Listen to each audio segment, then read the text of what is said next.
स्वामी जगाची माऊली, स्वामी कृपेची साहुली, ऐसी निरंतर माया मी कुठे न पाहिली. श्री स्वामी समर्थ. सर्व मित्रमैत्रिणींचे आपल्या श्री दत्त अनुभूती परिवारामध्ये सहर्ष स्वागत आहे. स्वामींची कृपा तुमच्यावर निरंतर राहू दे. आज मी तुम्हाला स्वामी भक्त श्री गोपाळ बुवा केळकर लिखित बखरीतील बखर क्रमांक 37 सांगणार आहे. पण त्यापूर्वी तुम्हाला एक विनंती करते की आपल्या श्री दत्त अनुभूती या चॅनलला सबस्क्राईब जरूर करा. शेअर, लाईक, कमेंट्स करायला विसरू नका. आणि तुमच्याकडेही दैवी अनुभव असतील तर ते आपल्या 9137411207 या नंबरवर व्हॉट्सअप करा. आपण त्या हजारो भक्तांपर्यंत पोहोचूया, भक्तीचा प्रसार करूया आणि आनंद पसरूया. श्री स्वामी समर्थ.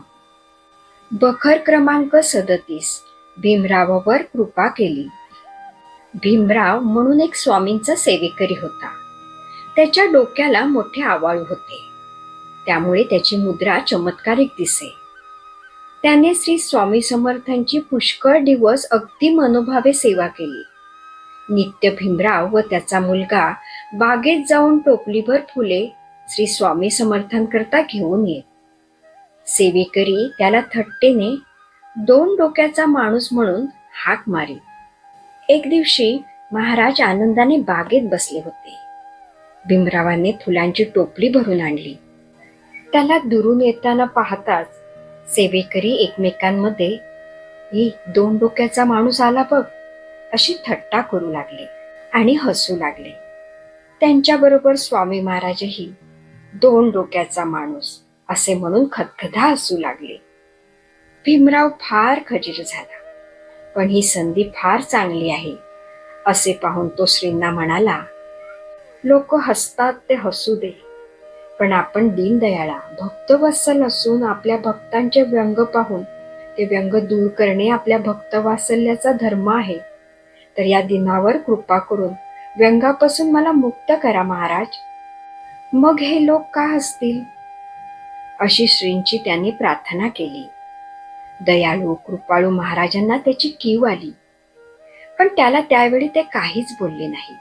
रात्री भीमराव झोपेत असताना त्याला स्वप्नात दर्शन देऊन त्याच्या डोक्याच्या आवाळूवरून त्याने हात फिरवला. सकाळी भीमराव जागा होऊन पाहतो तर डोकीचे आवाळू फुटून त्याचे वीटभर कातडे लोंबू लागले. परमानंदाने भीमराव महाराजांच्या दर्शनाला गेला.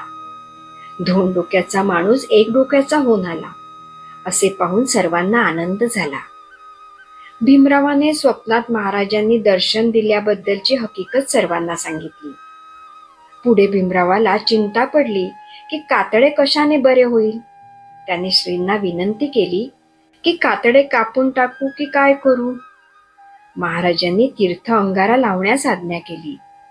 त्याप्रमाणे केल्यावर कातडे काही दिवसांनी आपले आपण सुकून गेले. हल्ली भीमराव चिंतापूर म्हणून मोगलाईत गाव आहे, तेथे श्रींची भक्ती करत आपल्या मुलांजवळ आहे. येथे बखर क्रमांक 37 समाप्त होते. श्री स्वामी समर्थ.